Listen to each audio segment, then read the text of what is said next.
Good morning and welcome to Channel 207. Today we're going to be taking a close inside look at the trial of Louis. Thanks, Madison. I'm here with the prosecution and I'm going to ask them a couple questions. So, Claire, how do you feel about this trial? We feel pretty confident since Louis was not that great of a king. Okay, and do you feel like it'll go well? Do you feel like it'll go well? I do feel like it will go well.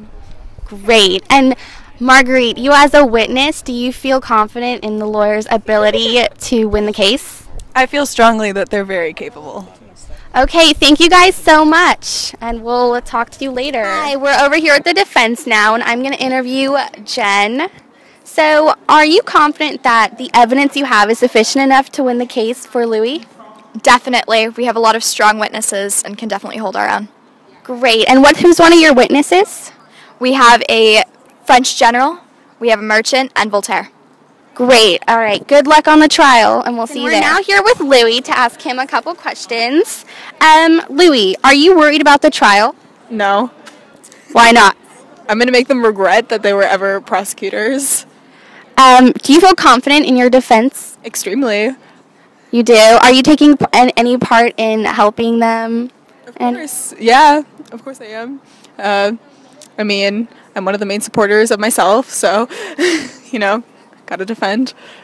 Okay, great. Good luck on the case, and we'll see you there. Louis! Louis! Louis! Louis XIV was a ruler who constantly had the big picture in mind. He was constantly looking in the better interest of France as a whole. Yes, Louis did tax, but he always taxed with the purpose of strengthening France as a nation. Louis's reign led to the spread of French culture throughout Europe, which further strengthened France. The prosecution is going to bring up people who were individually affected by Louis's policies. Louis was not focused on the individual, he was focused on a strong nation and France as a whole. The prosecution is going to bring up a peasant, and this peasant is going to tell you that Louis's taxation policies were unfair. But what the evidence is going to show you is that Louis's taxation policies were able to improve the military and increase trade and industry. The peasants. He sought only glory and power for himself and planned to achieve it no matter the cost. France already was greatly in debt from spending such as the 30 Years' War, and it had been through a bloody civil war with the Catholics and Huguenots. Henry IV had made some progress in improving the situation for the Third Estate, but Louis XIV reversed any headway made and created a much more abysmal situation. Louis XIV, in order to elevate himself as well as France and Europe, put the nation through 35 years of war, and to pay for these wars, he taxed mainly the peasants. I'm a soldier of the French army. What happened? Well, I got shot in the leg, and I lost all feeling to it. I also have head damage, and my eye was taken out. Jeez, but you're still a soldier of the French army. You're not retired. Well, of course. I still have two hands, which means I can hold a gun. What did you do before the army? I was in poverty, and I wanted to join the army because of the steady income of France, and I also love France. But the main reason I wanted to join the army was because my baby brother was dying, and I needed medicine for him, but we didn't have enough money. So I joined the war, but by the time I got enough, he was already gone, and I was enlisted for life. Yeah. Can you tell me more about what occurred? Well, I was shot, and they took me to their hospital, where they tried to amputate it, but they weren't actually doctors, so it never actually happened. What battle was this in? It was in battle, I don't know what battle it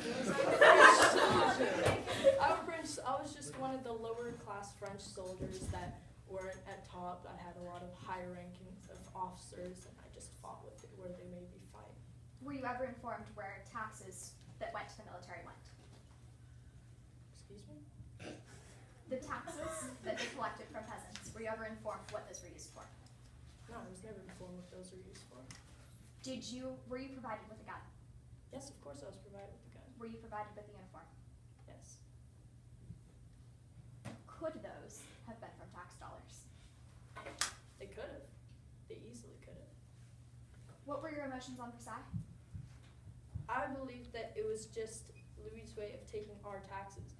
And yes, while he was building a place for other European powers to be afraid of, it was mostly for his own needs? It wouldn't affect me that much because I was under the impression I'd be able to worship in private. And that wasn't the case. Not at all. They stormed into my church with soldiers and threatened us that we either had to leave or convert. So did you convert or leave? I had no other option but to convert because my whole family's in France, all my money, I didn't have the means to just be able to leave. And all the money I did earn was taken by Louis for such frivolous things. So what would happen if you hadn't converted? Well, I had seen many examples of people being burned at the stake if they didn't convert. My brother was one of those people. They burned his home and all of his children and his wife for not converting.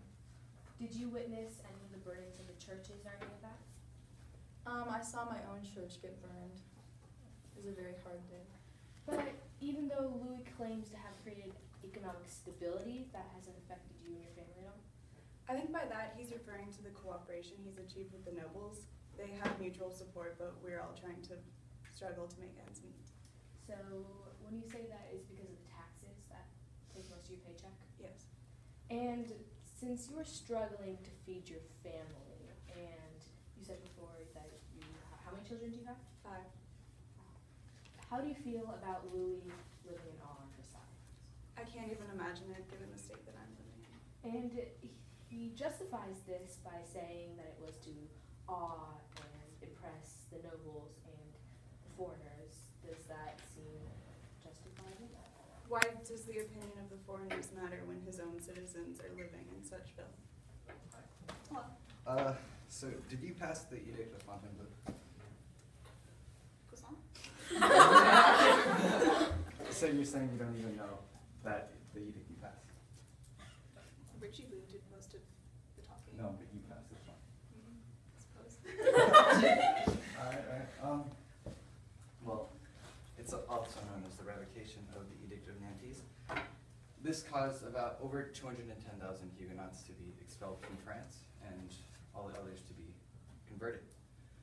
Were these some of the effects that you had accounted for? Yes. They wanted to unify our nation, one king, one law, one religion. And they refused, so I had no other option. Hi, I'm here with the judges after the first day of trials. I'm just going to see what their opinions are. I don't think your baby is 4 years old. If your religion mattered so much, why didn't you just leave?